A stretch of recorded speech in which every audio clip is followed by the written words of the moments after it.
এই মুহূর্তে সবচেয়ে বড় খবর, মোহনবাগান টিম ম্যানেজমেন্ট তাদের বর্তমান কোচ জুয়ান ফেরান্দোকে কিন্তু স্যাক করে দিয়েছে, মানে তার সঙ্গে কন্ট্যাক্ট ব্রেক করে দিয়েছে। তো তার জায়গায় নতুন কে কোচ এলো সেই সব সম্পর্কে তোমাদের বলবো, কিন্তু আজকের ভিডিওর যে টপিকটা সবার প্রথমে শুরু করবো সেটি হচ্ছে দিমিত্রি পেত্রাতোসকে নিয়ে। দিমিত্রি পেত্রাতোস মোহনবাগান টিমের লাস্ট 2 বছরে যদি দেখো তাহলে নাম্বার 1 বিদেশি খেলোয়াড় বলা যেতেই পারে। তার উপর নির্ভর করে কিন্তু মোহনবাগান সুপার জায়ান্ট টিম অনেক ম্যাচই জিতেছে, লাস্ট কিছু ম্যাচও তার প্রমাণ দেখা গেছে। এই প্লেয়ারটিকে নিয়ে তো ইতিমধ্যেই অন্যান্য আইএসএলের ক্লাবরা কিন্তু লড়াই নেমে পড়েছে এই খেলোয়াড়টিকে নেবার জন্য। আর মোহনবাগানের হয়ে কিন্তু এই প্লেয়ারটির এই বছরই কন্ট্যাক্ট শেষ, মানে এই মরশুমের শেষেই তার কন্ট্যাক্ট শেষ। আর এই প্লেয়ারটিকে অন্যান্য ক্লাব যেহেতু চাইবে, তার জন্য মোহনবাগান টিম ম্যানেজমেন্ট জানুয়ারি ট্রান্সফার উইন্ডোতে এই প্লেয়ারটির সঙ্গে কন্ট্যাক্ট কিন্তু আরও এক্সটেন্ড করে নিচ্ছে অনেকটা বেশি। এবার কতদিনের হয়েছে তা বিষয়ে এখনও কিছু জানানো হয়নি, বাট কিছু নিউজ আসলে আমি তোমাদের ভিডিও জানিয়ে দেবো। এরপর যে খবরটি বলবো সেটি হচ্ছে ধীরাজ সিংকে নিয়ে।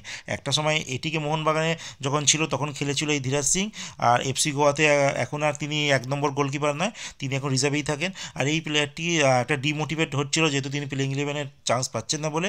আর ওইদিকে একটা রুমার উঠেছে যে নর্থ ইস্ট ইউনাইটেড নাকি তাকে চাইছে, কিন্তু বলে রাখি এটা পুরো ফেক খবর। ধীরাজ সিং কোনো জায়গায় যাচ্ছে না, তিনি বর্তমান যার ক্লাব তার ক্লাব মানে এফসি গোয়া, তিনি সেখানেই কিন্তু থাকছেন।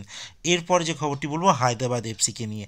হায়দ্রাবাদ এফসি প্রচণ্ড মানে একটা আর্থিক ক্রাইসিসের মধ্যে দিয়ে যাচ্ছে। তারা অনেক প্লেয়ারদের ছেড়ে দিয়েছে, কোচ তাদের চলে গেছে, সাপোর্টিং স্টাফদের মানে নিতে পারছে না।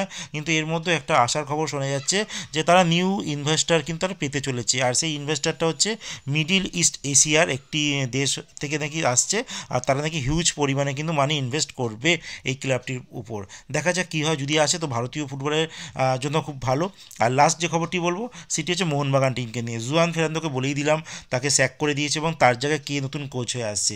তার জায়গায় মোহনবাগানের বা এটিকে মোহনবাগান যখন ছিল তখনকার সেই পুরনো মানে নাম করা আইএসএলের সবথেকে সাকসেসফুল একজন কোচ অ্যান্তনি লোপেজ হাবাজ, তাকে কিন্তু দায়িত্ব দিয়েছে Mohun Bagan super giant team management, যে তিনি এই আইএসএল থেকে মানে এই বছর 2024 আইএসএল থেকে তিনি দায়িত্ব সামলাবেন। আর তারপরে আইএসএলের যে ম্যাচগুলো আছে তো সেখানেও কিন্তু তিনিই দায়িত্ব সামলাবেন।